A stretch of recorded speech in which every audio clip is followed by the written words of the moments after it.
এত সুন্দর সুন্দর মেয়ে তোকে বিয়ে করতে চাইছে, আর সব ছেড়ে কিনা তুই ওই বিধবা মেয়ে ছেলেটাকে, সঙ্গে আবার লেজুর হিসেবে 2 বছরের মেয়েটাও রয়েছে। কাকের বাসায় কোকিল পুষলে কি হয় জানিস তো? কাকেরই সর্বনাশ হয়। নিজের স্বামীটাকে শেষ করে স্বাদ মেটেনি, এখন আবার আমার ছেলেটার দিকে হাত বাড়িয়েছে। অসভ্য মেয়ে একটা। অফিসে চাকরি করতে যায় না ছেলেগুলোর মাথা খেতে যায় কে জানে। আমি বলে কিনা ভালো পরামর্শ দিল, পারলে একটা উদারমনা ছেলে দেখে বিয়ে করে নাও, যে তোমার মেয়েকেও আপন করে নেবে, বাবার মতো ভালোবাসা দেবে। মেয়েদের কি এই সমাজে একা একা বাঁচা যায়? মুখ পুরি কিনা শেষে আমার ছেলের দিকেই হাত বাড়ালো। বাবা, অমন সরল মুখশ্রী আর পেটে পেটে জিলিপির প্যাঁচ, কি দিনকাল পড়লো, কাউকে দেখে বোঝা যায় না। তনুকে এভাবে বলো না মা, তুমি তো জানো আমি ওকে সত্যিই ভালোবাসি। কেউ তো আর ইচ্ছে করে সিঁদুর মোছে না। তোমার সঙ্গে সেদিন আলাপ করাতেই এনেছিলাম, দেখে শুনে কি প্রশংসা করছিল তোমার, আর তুমি কি না ওকে এভাবে। তাছাড়া মা, আমিও তো খুঁতো। আমার ছেলেকে খুঁতো বলে? এমন সাহস কার? সোনার আংটি আবার ব্যাঁকা। খুঁতো তো বটেই মা। বিয়ের 6 মাসের মধ্যে তাপসী যখন আমাকে ছেড়ে চলে গেল মিথ্যে অজুহাতে, সেই সময় পলে অনুপলে আত্মহত্যার কথা ভাবতুম। লোকজন আমায় দেখে হাসতো। তনু যদি সেই সময় আমাকে না আগলাতো, তাহলে আজ তোমাদের ছেলে প্রাণী বাঁচত কি? তুই কি তার প্রতিদান দিতে তনুশ্রীকে বিয়ে করতে চাইছিস? ওসব কথা ভুলে যা বাবু। প্রতিদান দিতে হলে দামি কিছু উপহার দিয়ে দিস, জীবনে আনিস না। তনুশ্রীও কিন্তু আমাকে একই প্রশ্ন করেছিল মা, জিজ্ঞেস করছিল আমি ওকে বিয়ে করে দয়া করছি কিনা। আমার জন্য যা করেছে তনু, তার প্রতিদান দেওয়ার সাধ্য আমার নেই। তবু যদি তনু ভালোবেসে। তোর মাথা খারাপ হয়ে গেছে বাবু? আবেগ দিয়ে সংসার চলে না। জীবন এত যে পথ চলবি করছিস, সংসার করতে গেলে খরচ কত জানিস? শখ শৌখিনতা ছেড়ে থাকতে পারবি তো? ওই মেয়ের সঙ্গে তুই সংসার করতে পারবি না, আমি জানি। তোর বাবাকে বলা আমার পক্ষে সম্ভব নয়, এই আমি বলে দিলাম। তোর বাবা কখনোই তনুশ্রীকে এই বাড়ির বউ হিসেবে মেনে নেবে না।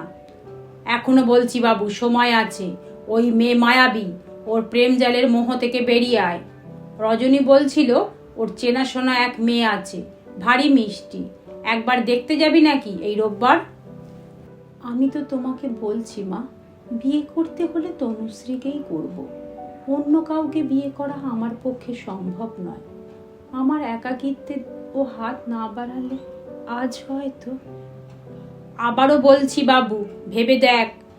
রজনী যে মেয়েটিকে দেখেছে, তার বাবা তোর জন্য কেনা নিউ টাউনের ফ্ল্যাটখানা সাজিয়ে দিতে রাজি।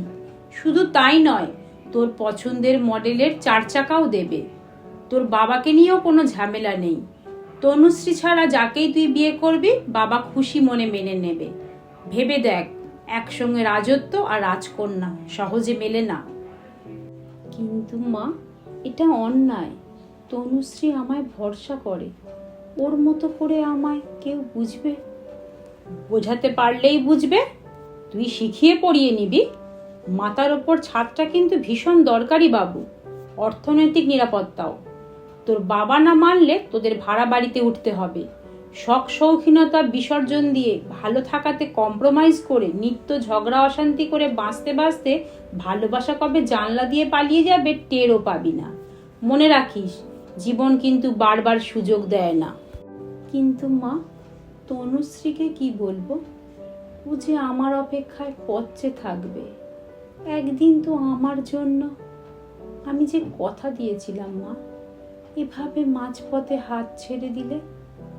ওসব মেয়েকে আবার কথা দেওয়া? তুই কিছু ভাবিস না বাবু, যা করার আমি করব।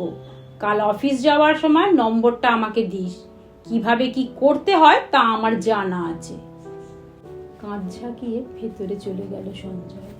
তনুশ্রীর সঙ্গে পথ চলার কথা দিয়েছিল বটে, কিন্তু পছন্দের মডেলের 4 চাকা ফুল ফার্নিশড ফ্ল্যাটের স্বাচ্ছন্দ্যময় জীবনের হাতছানি ছেড়ে কোন মূর্খই বা কষ্টকে ঘরে ডেকে আনতে চায়? মা যখন বলেছে সামলে নেবে, ঠিকই সামলে নেবে। খামোকা খুঁতো মেখে জীবনসঙ্গী করে কি লাভ? কবে কখন মন খুঁতখুত করে উঠবে? ওর বাচ্চাকে কোনোদিন কি নিজের সন্তানের মতো আপন করে নিতে পারবে? মৃত মানুষের ছায়া কি ওদের মাঝে এসে দাঁড়াবে না? তার চেয়ে মা যা বলেছে সেটাই ভালো। একটাই জীবন, দিন শেষে ভালো থাকাটাই কি আসল নয়? মা ঠিকই বলে, সোনার আংটি কখনো বাঁকা হয়? কলমে অনিন্দিতা দাস, পাঠে চৈতালি সেন।